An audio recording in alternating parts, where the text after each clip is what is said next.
एक छोटे से गांव में राजू नाम का एक गरीब लेकिन मेहनती लकड़हारा रहता था।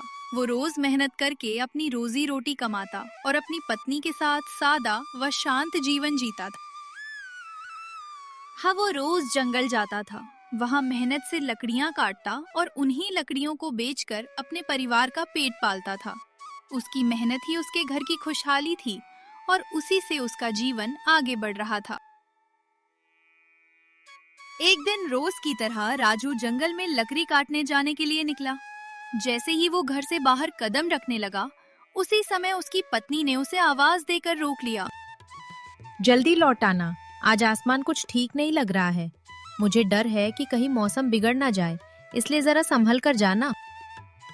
चिंता मत करो, मैं बस थोड़ी सी ही लकड़ी काटूंगा और काम खत्म होते ही तुरंत घर लौट आऊंगा। तुम बेफिक्र रहो। इतना कहकर राजू लकड़हारा कुल्हाड़ी उठाता है और जंगल की ओर निकल पड़ता है। उसके कदमों में रोज की मेहनत थी और मन में बस यही सोच थी कि समय पर काम पूरा करके वो सुरक्षित घर लौट आए। जंगल में पहुंचते ही वो बिना देर किए लकड़ी काटने में लग जाता है। कुल्हाड़ी की हर चोट के साथ उसकी मेहनत साफ झलकती है और वो पूरी लगन से अपने काम में जुट जाता है। वो काम करने में इतना मग्न हो जाता है कि समय का उसे जरा भी एहसास नहीं रहता। मेहनत करते करते वो लगातार लकड़ियां काटता रहता है और देखते ही देखते बहुत सी लकड़ियां इकट्ठी कर लेता है। आज तो मैंने उम्मीद से कहीं ज्यादा लकड़ियां काट ली हैं, लेकिन अब शाम भी ढलने लगी है और आसमान का रंग भी बदल रहा है। मौसम ठीक नहीं लग रहा, कहीं बारिश न हो जाए। अब देर करना ठीक नहीं, मुझे जल्दी घर की ओर निकलना चाहिए। राजू अभी ये सोच ही रहा था कि तभी अचानक जोर से बारिश शुरू हो जाती है। आसमान में काले बादल छा जाते हैं और जंगल भीगने लगता है।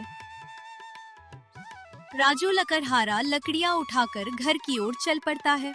चलते चलते रास्ते में अंधेरा घिर आता है और रात हो जाती है, लेकिन तेज बारिश फिर भी थमने का नाम नहीं लेती।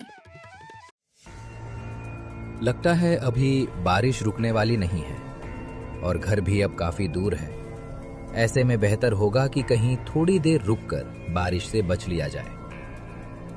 इतने में राजू की नजर सामने खड़ी एक पुरानी हवेली पर पड़ती है।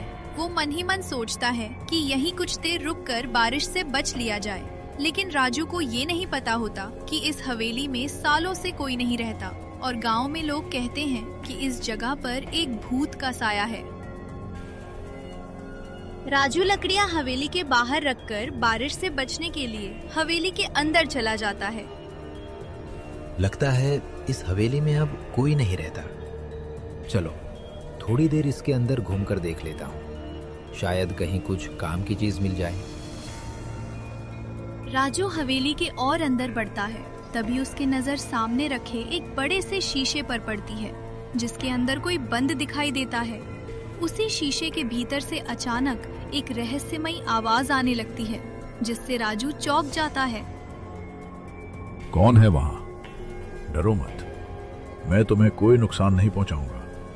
बस मुझे इस शीशे से बाहर निकाल दो। कौन हो तुम? इस शीशे के अंदर कैसे बंद हो? और मैं तुम्हारी मदद क्यों करूं?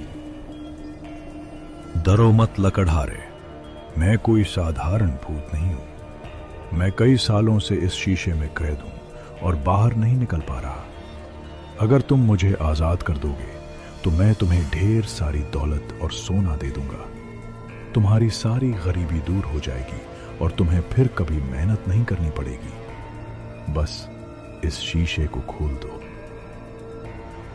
तुम्हारी बात सुनकर मन तो डगमगा रहा है, लेकिन तुम भूत हो और मैं एक साधारण इंसान। अगर मैंने तुम्हें बाहर निकाला और तुमने मुझे नुकसान पहुंचा दिया तो?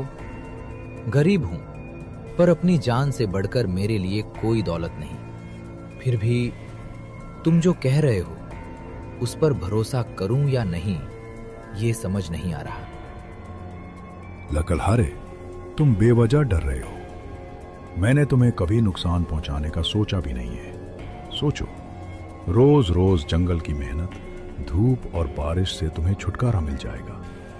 तुम्हारी पत्नी सुकून से रहेगी और घर में कभी किसी चीज की कमी नहीं होगी। मैं वादा करता हूं, बस एक बार इस शीशे को खोल दो, फिर मैं तुम्हें तुम्हारी मेहनत से कहीं ज्यादा दे दूंगा। मुझ पर भरोसा करो। भूत की बातों में आकर राजू लकड़हारा उसका विश्वास कर लेता है। वो धीरे धीरे शीशे का ढक्कन खोल देता है। ढक्कन खुलते ही पल भर में भूत बाहर आ जाता है। आखिरकार मैं आजाद हो गया। अब मैं तुम्हें मार डालूंगा लकड़हारे। आज से कोई मुझे रोक नहीं सकता। मैंने तुम्हारी मदद की है और तुम्हें आजाद कराया है। तुमने मुझसे वादा किया था कि तुम मुझे कोई नुकसान नहीं पहुंचाओगे, फिर अब ऐसा क्यों कर रहे हो? मैंने तुम पर भरोसा किया था। वादा? भूत कभी किसी से वादा नहीं निभाते। तुमने मुझे आजाद किया है, अब मेरी ताकत के आगे कोई नहीं टिक सकता। मुझे किसी की मदद या एहसान की जरूरत नहीं, और अब तुम्हारा अंत तय है लकड़हारे। भूत की बातें सुनकर लकड़हारा घबरा तो जाता है, लेकिन वो अपनी समझ और चालाकी नहीं खोता। तुम खुद को बहुत ताकतवर बता रहे हो, लेकिन मेरी एक बात समझ में नहीं आ रही। अगर तुम सच में इतने ही शक्तिशाली हो, तो फिर तुम इतने सालों तक इस छोटे से शीशे के अंदर बंद कैसे रह गए? मुझे जरा साफ साफ बताओ, क्योंकि बिना समझे मैं किसी की ताकत पर भरोसा नहीं करता। तुम मेरी ताकत पर सवाल उठा रहे हो लकड़हारे। सुनो, मैं इतना शक्तिशाली हूं कि चाहूं तो पूरा जंगल हिला सकता हूं। मैं अपनी मर्जी से इस शीशे में गया था ताकि अपनी शक्तियों को समेट कर दिखा सकूं। ये शीशा मुझे बांध नहीं सकता। मैं चाहूं तो अभी भी इसमें दोबारा समा सकता हूं। भूत अपनी ताकत दिखाने के लिए फिर से शीशे में लौट जाता है, लेकिन लकड़हारा अपनी चतुराई नहीं खोता। वो तुरंत समझ जाता है कि भूत को अभी फंसाना ही सबसे सुरक्षित तरीका है। धीरे धीरे उसने शीशे का ढक्कन कसकर लगा दिया और भूत दोबारा उसी शीशे में कैद हो गया। उसकी हर योजना लकड़हारे की समझदारी के सामने फेल हो गई। अरे, तुमने मुझे फिर से बंद कर दिया।